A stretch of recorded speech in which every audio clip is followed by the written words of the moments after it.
আচ্ছা বেবি, আমি একটা জিনিস বুঝতে পারি না। তোমার স্বামী, তার বয়স ৩০ও হয়নি, তোমাদের সাথে ম্যাচিউরড, কিন্তু তোমার স্বামী, তোমার স্বামীকে সময় না দিয়ে তুমি আমাকে ডেকে ডেকে সময় দিচ্ছ। আমি বুঝলাম না ব্যাপারটা কি। পিন্টু, বলো। জান, আমি তোমাকে কেন সবসময় ডাকি জানো? কেন? তুমি আমাকে অনেক সুন্দর করে আদর করতে পারো তার জন্য। আর আমার স্বামী একটা অকামা ঢেকি, দেখতেই হিরোর মতো, কিন্তু কাজের বেলায় কিচ্ছু না। ও আমার কিছুই করতে পারে না। তাই? ও, এখন বুঝতে পেরেছি। তার মানে লুজ। হুম, ও ওই যে একটা আছে না, ওই হাঁস মুরগি আছে না, ওই হাঁস মুরগি ফলো করে আর কি। হ্যাঁ, বুঝতে ওঠে পেরেছি। আর নামে। হ্যাঁ, তাতে কি আমার হয় বলো? তুমি জানো না আমার সম্বন্ধে আমার কতটুকু লাগে, কিন্তু ও তো আমার চাহিদাই পূরণ করতে পারে না। সুন্দর হলেই হয়, আমার একটা চাহিদা আছে না, তার জন্য তুমি আমার চাহিদা পূরণ করতে পারো, তাই তো আমি তোমাকে এত ভালোবাসি। আজকে একদম হাতে নাতে ধরাই দিব। পিন্টু, ওই বাবু দারুণ। ফোন দিয়েছে।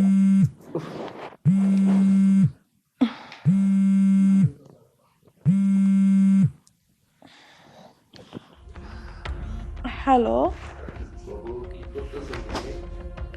জান, আমি তো এই যে উজু করে আসলাম, নামাজ পড়বো। না না, এই যে নামাজটা শেষ করি, করেই তারপর খাবো। তুমি কি করো বাবু? ইসরে, কত কষ্ট করে আমার পাগলটায়। আমিও অনেক কষ্ট করি জানো, সারাক্ষণ তোমার অপেক্ষায় থাকি, তুমি কখন আসবা, তাই না বাবু? কি বাবু, কথা বলো না কেন? আচ্ছা ঠিক আছে, তুমি তাড়াতাড়ি চলে আইসো, আর আমি এখন নামাজ পড়তে যাব। Okay bye.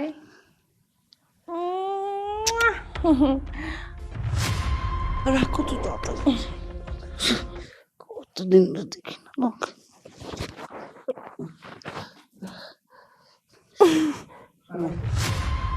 অনেক সহ্য করছি আমি আপনার বাড়ির কামলা দিয়া।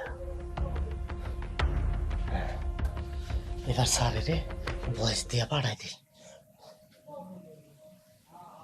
স্যার, আপনি যতই ব্যস্ত থাকেন, যতই কাজ থাকুক অফিসে, আপনি তাড়াতাড়ি বাসায় আয়া পড়েন। আপনি না আইলে সর্বনাশ হয়ে যাব। দিছি পাঠায়া।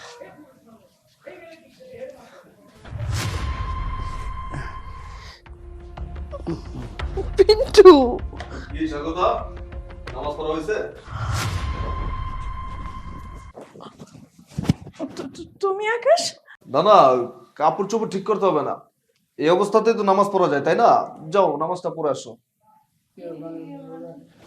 ইয়ে মানে কি? এগুলো নামাজ বলে? তুই না নামাজ পড়তেছিস, তুই না আমার কল দিয়ে বললি বাবু খাইছো, বাবু তুমি ঠিক আছো, তুমি ঠিকঠাক মতো অফিস করতেছো, আর আমি তো নামাজ পড়তেছি। আমি তো এখনো খাওয়া দাওয়া করি নাই, তুই এই নামাজ পড়তেছিস? এই বেয়াদব, এই নষ্টামিকে নামাজ বলে? তোর যদি এইগুলা করতে মন চায় তুই এইগুলা কর না, নামাজের সাথে কেন তুলনা দিলি? আকাশ, তুমি এগুলো কি বলতেছো? আমি কিছুই বুঝতেছি না। বুঝতে পারতেছিস না না? ঠিক আছে, আমি তোকে বোঝাচ্ছি, তুই বুঝতে পারতেছিস না, তাহলে এই ভিডিওটা দেখ, তাহলেই তুই সবকিছু বুঝবি। স্যার, এই চোরটা বুইরা সব দোষ। এই চোরটা বুইরা 2 দিন পরে পরে আয়ে, আর 3 ঘন্টা 4 ঘন্টা কইরা ম্যাডামের রুমে পইরা থাকে। এই বুইরাটার কি লাজ শরম কিচ্ছু নাই? এই, আপনার ঘরে কি বউ নাই? আপনার ঘরে কি মা বোন নাই? আপনি জানেন যে এইটা আরেক বেটার বউ, কে লেগে আপনি এরম এরম করেন? সোহেল, ওনার দোষ দিয়ে কোনো লাভ নাই। আসলে আমার ঘরের খুঁটি তো নড়ে, ঘর ঠিক না রেখে পরের দোষ দিয়ে তো আর লাভ নেই।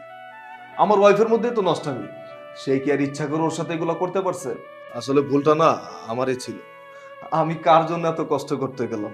এই যে বাড়ি গাড়ি ধন সম্পদ, এগুলো কার জন্য করছি আমি? এগুলো কি অন্য মানুষের জন্য করছি? এই বেইমানটার জন্য করছিলাম, কিন্তু এখন আর না। আর তুই, তুই সাময়িক সুখের জন্য তোর সারা জীবনের সুখটা নষ্ট করলি, কথাটা মনে রাখিস। যা, আমার বাসা থেকে বেরো। আকাশ শোনো না, আমার no more talk, just get out from here, get out.